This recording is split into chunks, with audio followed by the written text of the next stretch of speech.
I was intending to do a Barrett Brown tribute Bath to a press conference video, but I kind of thought against it. Right, here's the first main video, Brexit. I think we have to be really careful when we take our opinions based upon our mainstream media. Not just that, we've got the British Bullshit Corporation who, to be honest, are no more than a state broadcaster these days. They don't have the credibility of impartiality that they should do. I don't have a TV licence. I will not give the BBC another penny, primarily because they spent 30 years covering up child abuse and then every November expected us to give money to children in fucking need. If that wasn't such a tragic fucking circumstance, it would be the most hilarious piece of BBC irony I could possibly imagine. But they had a clear agenda with regards to the result of Brexit, and I think where the BBC wanted it to go. There's an awful lot of bullshit in the mainstream media and through our tabloid press, our broadsheets, our various points of commercial news media to very much muddy the waters. A really good example of this is Nigel Farage being blamed for the £350 million it was plastered all over a bus that he said consistently was a mistake, was factually incorrect and shouldn't have been done because it painted the wrong picture, which I totally agree with. However, the issue with finance, you take 2015, I think roughly we paid in 13 million quid, I think it was. 13 billion, sorry. And the European Union gave the UK 4.5. So that left an 8.5 billion pound investment into the EU. Now, the first thing I'm going to ask is, do people think that we got 8.5 billion pounds worth of value out of the EU in 2015? Not even taking into consideration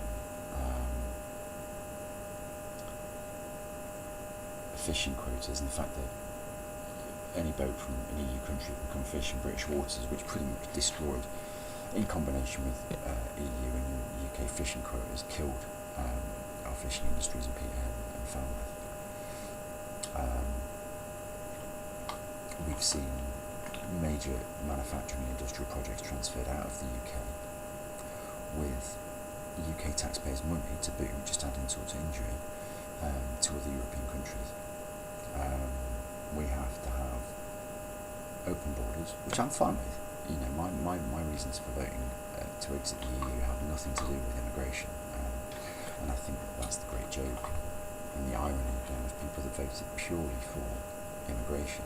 The one thing that we were never going to be able to negotiate out of was free movement. And it's kind of the point being that everybody that voted in the EU referendum got fucked. I'm going to get fucked because I'm not going to get what I voted for. Those that voted for on immigration basis, they got fucked because they're not going to get what they voted for. And then anybody that voted for Remain got fucked on both reasons. Because having watched Question Time this week through a non-BBC source, I'd like to point out, and saw the wonderful Will Self, somebody who I greatly respected once upon a time, who now I just think is a fucking cock. But Nigel Farage did make an interesting point about the fact that we're going to end up with a Norwegian deal. I think he's absolutely spot on. That's exactly what we're going to end up with, is a Norwegian style deal, which is not what I voted for.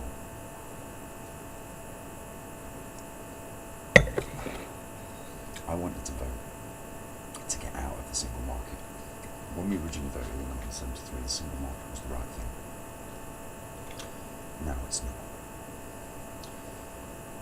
Since the EU referendum vote came in, I think it's 26 countries outside of the EU won exclusive free trade agreements which open free trade agreements. There's 29 countries in the EU, so already we've got 26 nations globally that want direct, open free trade agreements. That doesn't include Germany, France, Italy, Spain, Holland, Belgium, who are all queuing up to be able to negotiate their open free trade agreements, which will take us over what we get currently out of the EU. And we don't have to pay £8.5 billion for the fucking privilege. It's a no-brainer.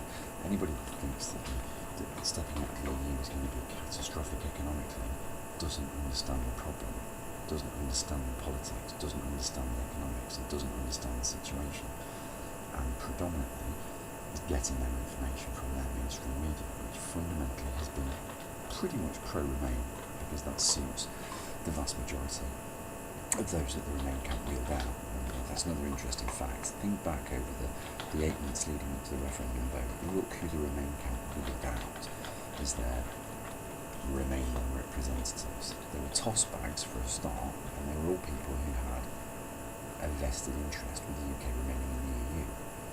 And the fact of the matter is, the EU is an outdated, broken, non-democratic, bureaucratic, political leviathan that is more about massaging the corporate entities of Europe rather than the greater good of its people. And also you have to understand that we have an economic system, and this is a global issue, this isn't just about Europe, but we have a global economic system where virtually every nation is running these massive deficits. You know, I think currently our deficits are around 70 to 90 billion pounds a year. So we're spending a minimum of 70 billion pounds more than we're generating. I'm a small business owner. How the fuck could I run my business on the basis being that I'm consistently spending more than I'm making? That business is going to fail. Why is that different? Because it's a country. That's just mental. Eventually, you are going to get to a point where the debts that you're accruing are getting bigger and bigger and bigger and bigger. I mean, our children were fucked before the economic crisis of 2008. It was just a convenient rhetoric line for the media to feed you that